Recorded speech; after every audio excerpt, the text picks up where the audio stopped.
Hello दोस्तों, मैं हूं आपका होस्ट एंड दोस्त एस चल राजपूत और चार धाम अपडेट लेके हम आ गए हैं। तो अपडेशन अभी ये है फ़िलहाल कि जैसे कि 800 यात्री एक दिन में जा सकते थे स्लॉट बुक करके। हमने पिछली वीडियो में आपको बताया कि ई पास आप कैसे जनरेट करेंगे। तो अब हम आपको इस वीडियो में दिखाएंगे कि आप जो देहरादून स्मार्ट सिटी में जब उत्तराखंड से बाहर से आप आओगे तो वहाँ का जो उत्तराखंड आने का ई पास है वो कैसे जनरेट करना है। उससे पहले मैं आपको ये बता दूँ कि अभी जो डिसीज़न आया है वो ये आया है कि जैसे एक दिन में 1000 लोग ही बद्रीनाथ जा सकते थे, 800 लोग केदारनाथ जा सकते थे। तो हो ये रहा था कि जो लोग स्लॉट बुक कर दे रहे थे या तो वो स्पेसिफिक डेट में बुक तो कर दिया है लेकिन नहीं जा पा रहे हैं किसी वजह से, और जिन्होंने जाना नहीं है उन्होंने भी पहले से ही कर दिया है। तो उससे क्या हो रहा है कि सीटें ख़राब हो रही है। तो जितने लोगों को जाना है एक दिन में जो लिमिट है उससे कम ही लोग जा पा रहे हैं, और जैसे 800 लोगों ने जाना है तो 400 जा रहे हैं, तो 400 रह जा रहे हैं। तो उसका अब ये निकाला है कि स्थानीय तौर पे जो डीएम है वो जैसे अगर 400 लोग गए हैं और 400 लोग और जा सकते हैं क्योंकि 800 टोटल जाएंगे, तो जो बच गए हैं 400 उनको वहाँ पर जैसे गौरीकुंड में है तो वहीं से उनको ऑफलाइन ही उनका ई पास बना दिया जाएगा स्थानीय डीएम की परमिशन से, और उनको आगे भेज दिया जाएगा, जिससे कि एक दिन में अगर 800 की लिमिट है तो 800 लोग केदारनाथ धाम दर्शन कर सकें।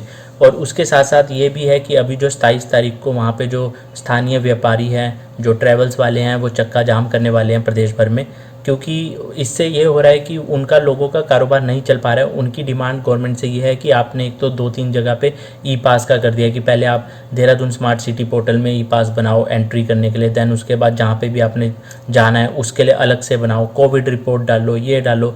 तो इससे क्या हुआ है कि उन्होंने कहा है कि इससे लोगों को बहुत परेशानियाँ भी हो रही है, और जिस वजह से श्रद्धालु हैं वो भी कम आ रहे हैं और उनको नुकसान हो रहा है वहाँ के व्यापारियों को। तो वो चाहते हैं कि या तो आप सिर्फ एक स्मार्ट सिटी जो देहरादून वाला पोर्टल है सिर्फ उसमें ई पास करवाएं, और बाकी जो भी उनकी रिपोर्ट्स वगैरह हैं वो वहीं पे ऑफलाइन आके वहाँ पे दिखा सकें और अपना दर्शन कर सकें। मतलब ज़्यादा ये जो झमेले हैं इससे थोड़ा सा बच सके लोग और ज़्यादा से ज़्यादा श्रद्धालु आएँ। और उनका और अभी तो डिमांड उनकी ये भी है कि जैसे एक दिन में जो स्लॉट्स रखे हैं 1800, इसको बढ़ाने के लिए भी कहा है सरकार की तरफ से। इसमें कोई अपडेट अभी आया नहीं अपडेट, लेकिन जल्द ही शायद अक्टूबर से शायद ये भी चीज़ें ख़त्म हो जाए, क्योंकि अभी इलेक्शन भी आने वाले हैं और सरकार को इस चीज़ का भी ध्यान रखना है, क्योंकि लोग वहाँ के जो व्यापारी हैं वो बहुत हताश हैं इस समय उत्तराखंड सरकार से, और इलेक्शन बहुत जल्दी सर पे हैं, तो इस चीज़ का भी वो ध्यान रखेंगे। बाकी हम आपको ये बताते हैं कि उत्तराखंड में जब एंट्री आपने करनी है तो जो देहरादून स्मार्ट सिटी पोर्टल है उसमें आप फटाफट से कैसे अपना रजिस्ट्रेशन ई पास जनरेट कर सकते हो। तो सबसे पहले हम यहाँ पे अपना जो बद्रीनाथ केदारनाथ वाला है जो हम साइट खोलते हैं, इसका लिंक आपको दे दूँगा। यहीं से हमने पिछली वीडियो में भी बताया था कि कैसे रजिस्टर हेयर करके आप यहाँ से यात्रा ई पास डाउनलोड कर सकते हैं बद्रीनाथ केदारनाथ गवर्नमेंट.in में। तो इसका डिस्क्रिप्शन में लिंक मिल जाएगा, प्लस आपको यहाँ पे लिखा आ रहा होगा। तो यहीं पे जो रजिस्टर भी आप कर सकते हो ई पास के लिए। यहीं से आप स्मार्ट सिटी देहरादून में भी ई पास बना सकते हो, और ग्रीन कार्ड जो भी है रिक्वायरमेंट वो सब आप यहाँ से ई पास जनरेट कर सकते हो। पिछली बार हमने वीडियो में बताया था आपको यात्रा ई पास का। अब हम आपको बता रहे हैं कि उत्तराखंड में जो एंट्री करनी है उसके लिए स्मार्ट सिटी देहरादून में की जो साइट है उसमें जाना है। तो यहाँ पे क्लिक करके तो ये ऐसे इनका कुछ एक ओपन होगी ये साइट। अब यहाँ से आपको जो ये फर्स्ट लिखा है प्रवासी और अन्य पंजीकरण, तो यहाँ पे क्लिक कर देना है। सबसे पहले जो यात्रा का प्रकार लिखा है यहाँ पे आप सीधा कर दीजिए कमिंग टू उत्तराखंड, उत्तराखंड आने के लिए करना है आपने। फिर ये यहाँ पे जो ये है mode of travel, mode of travel में जैसे ही आप करोगे तो आप जैसे भी आ रहे हो, 2 व्हीलर से आ रहे हो, कार से आ रहे हो, या आप अपना ट्रेन से आ रहे हो, तो वो यहाँ पे मोड ऑफ ट्रैवल में आपको सिलेक्ट करना है। फिर यहाँ पे आ गया ये रजिस्ट्रेशन कैटेगरी, यहाँ पे आप टूरिस्ट कर दो। सब कैटेगरी में आप विजिट विद इन उत्तराखंड और टूरिस्ट कमिंग टू उत्तराखंड है तो टूरिस्ट कमिंग टू उत्तराखंड पे क्लिक कर दो। यहाँ पे आपको जर्नी डेट डालनी है, जिस डेट को आप उत्तराखंड बॉर्डर से एंटर करोगे, अंदर उत्तराखंड एंट्री करोगे तो वो डेट आपको यहाँ पे मेंशन करनी है। फिर ये आ गया डू यू हैव RT-PCR, या जो भी आपकी रिपोर्ट्स हैं, जो भी आपने ऑथराइज्ड लैब तो कहाँ से की है तो उसके बारे में है, तो आपको ये करना है यस और नो। यहाँ पे आर यू फुली वैक्सीनेटेड, कि अगर आपने दोनों डोज ले लिए हैं कोविड के तो यस, और अगर दोनों डोज नहीं लिए हैं तो नो। भी आपके पास RT-PCR है या कोविड का, यहाँ पे यस कर देंगे। उसके बाद यहाँ पे सिलेक्ट स्टेट करना है कि जहाँ से भी आपने वो RT-PCR करवाया है या आपका जो भी कोविड टेस्ट है तो उसकी स्टेट लिखनी है यहाँ पे। यहाँ पे आ गया enter lab name from where RT-PCR, जहाँ से भी आपने करवाया है उसका नाम वगैरह। और यहाँ पे सिलेक्ट डेट, जो भी आपका जो टेस्ट की डेट है वो आपको यहाँ पे मेंशन करनी है। जैसे अभी हमारा यहाँ पे अगर नहीं है तो यहाँ पे हम नो कर देंगे, फुल्ली वैक्सीनेट पे नो कर देंगे। और यहाँ पे आ गया are you coming from out of India, तो नहीं, हम इंडिया से ही हैं, तो यहाँ पे नो कर दीजिए। ये यात्रा प्रस्थान जो है कि आप कहाँ से यात्रा कर रहे हो, जो भी आप स्टेट, जिस स्टेट से आ रहे हो वो कर दीजिए। यहाँ पे अपना डिस्ट्रिक्ट भर दीजिए और जिस भी शहर में आप रहते हो वो लिख दीजिए। यहाँ पे अपना आप पूरा एड्रेस लिख दीजिए, बस ध्यान रहे वही हो जो आपके डॉक्यूमेंट्स में है। यहाँ पे आ जाएगा ट्रैवलिंग टू, जहाँ पे भी आप जा रहे हो तो डिस्ट्रिक्ट नाम, जैसे केदारनाथ है वो रुद्रप्रयाग डिस्ट्रिक्ट में आता है और बद्रीनाथ चमोली डिस्ट्रिक्ट में आता है। तो आपको ऐसे ऐसे यहाँ पे डिस्ट्रिक्ट भर देना है। यहाँ पे केदारनाथ आप कर दीजिए अर्बन लोकल में। और वार्ड है तो वार्ड यहाँ पे 3-4 जगह पे हैं, तो एग्जैक्ट तो नहीं पता है, तो आप कुछ भी यहाँ पे वार्ड में केदारनाथ जो भी वार्ड है, तो 4 ऑप्शंस आ रहे हैं तो किसी में भी आप कर दीजिए केदारनाथ का। और एड्रेस यहाँ पे लिखना है तो आप केदारनाथ टेम्पल विज़िट यहाँ पे लिख दीजिए, क्योंकि उसका कुछ फुल ऐसे एड्रेस तो है नहीं है।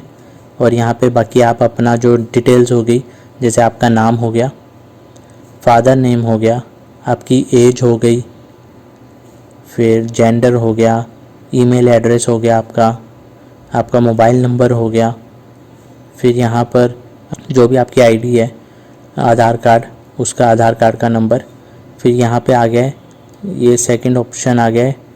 फिर आपको क्या करना है, यहाँ पर आपको आरोग्य सेतु ऐप है उसको आपको डाउनलोड करके रखना है।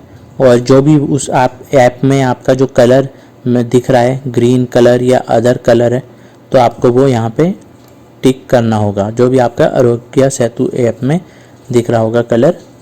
और यहाँ पर फिर जो आपका ट्रैवलिंग प्लान है कि आप जो भी, अगर आपने जैसे हमने वहाँ पे मेंशन किया था ऊपर मोड ऑफ ट्रांसपोर्ट का, 2 व्हीलर से आ रहे हैं कैसे आ रहे हैं, तो अगर आप ट्रेन से आ रहे हैं तो यहाँ पे टिकट नंबर वगैरह आपका आ जाएगा। आप कितने लोग आ रहे हैं तो वो आपको यहाँ पे मेंशन करना होगा कि आपके साथ कितने और लोग हैं। और अगर आपके पास ज़्यादा लोग हैं, ग्रुप हैं, तो यहाँ पे फिर ऐसे पूरी डिटेल्स आ जाएगी जहाँ पे आपको उनका नाम, उनके father name, gender, mobile number और एज आपको यहाँ पे मेंशन करनी होगी। और अगर कोई नहीं है तो आप फिर 0 पे क्लिक कर दीजिए। अब यहाँ पर नीचे होटल, धर्मशाला, गुरुद्वारा का जो भी है, तो जो भी आप अगर ऑनलाइन होटल्स वगैरह आप बुक करते हो तो आप वहाँ का यहाँ पे मेंशन कर सकते हो। जो भी आपका होटल का नाम है, धर्मशाला है या गुरुद्वारा है, उसका यहाँ पे मेंशन कर दीजिए सारा कुछ। वहाँ का अगर आपके फ़ोन नंबर वगैरह है तो वो आप यहाँ पे दूसरे में कॉलम में फ़ोन नंबर कर सकते हैं। कुछ अगर अदर उसका एड्रेस है, जहाँ पे भी आप स्टे कर रहे हैं उसका एड्रेस आप यहाँ पे सी कॉलम में डाल सकते हैं। और डी में आप रूम नंबर डाल सकते हैं। तो रूम नंबर कभी ऐसा होता है कि पता नहीं होता है कि कौन सा आपको रूम मिलेगा, वो उसी टाइम पता लगता है, तो आप यहाँ पे कुछ भी रैंडमली रूम नंबर डाल सकते हैं।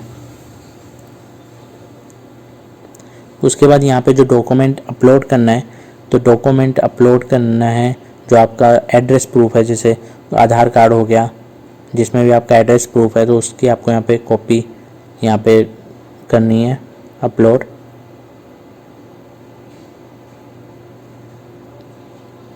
और जो भी आपकी होटल की जो आपकी बुकिंग रिसिप्ट होगी आपको वो यहाँ पे अपलोड करनी है। अब यहाँ पे जो आपकी होटल बुकिंग रिसिप्ट है, तो यहाँ पे मैं अगर वैक्सीनेशन वाला सर्टिफिकेट डालता हूँ तो ये ले रहा है वैक्सीनेशन वाला, अगर आपके पास बुकिंग रिसिप्ट नहीं है। अब यहाँ पे सबमिट कर देंगे। अब सबमिट करने के बाद जो भी आपका जो मोबाइल नंबर है, तो मोबाइल नंबर आप यहाँ पे करके सबमिट कर दीजिए। तो यहाँ से आपका ये ई पास आपका जनरेट हो गया है। अब आप इसको यहाँ पे डाउनलोड कर सकते हैं, PDF में आप इसको डाउनलोड कर लीजिए। और ये आ गया है आपका एप्लीकेशन नंबर, तो ये आप ऐप में यहाँ पे एप्लीकेशन नंबर डाल के भी अपना ई पास निकाल सकते हो। अब यहाँ पे जैसे ही हम स्मार्ट सिटी पोर्टल में जाते हैं तो यहाँ पे सेकंड में आ गया पंजीकरण डाउनलोड करें। तो जैसे ही हम यहाँ जाएंगे, अब यहाँ पे आ गया है ये फर्स्ट वाले में आप डाउनलोड कार्ड रजिस्ट्रेशन पे जाएंगे। यहाँ पे आपको अपना वो एप्लीकेशन नंबर डालना है, अपना रजिस्टर्ड जो आपका मोबाइल नंबर है वो डालना है और यहाँ पर सबमिट में क्लिक कर देना है। तो ये आपका आ गया है पूरा का पूरा जो ई पास है उत्तराखंड आने का वो। और भी आप इसको डाउनलोड करके रख लीजिए, अपने पास सॉफ्ट कॉपी भी रख लीजिए, हार्ड कॉपी भी रख लीजिए। बाकी जो भी इस चैनल में नए हैं प्लीज़ सब्सक्राइब कर देना और जो भी वीडियोस आपको अच्छी लगे लाइक कर देना, कमेंट अपने सुझाव देते रहिए, शेयर करते रहना इन्फॉर्मेशंस आगे। एंड बाकी अगर आपने हमारे प्रीवियसली व्लॉग्स नहीं देखे हैं केदारनाथ जोशीमठ के, वो देख सकते हो। रिसेंटली मैंने लेह लद्दाख भी किया है और हम बजट ट्रैवल करते हैं। लेह लद्दाख मेरा 11 दिन का ट्रिप था, 13,000 रुपये में होंडा एक्टिवा से किया है, तो वो भी आप जाके देख सकते हो। एक्टिवा से ही मैंने केदारनाथ भी किया था चंडीगढ़ से। सो प्लीज़ सपोर्ट करें। Thank you so much, love you.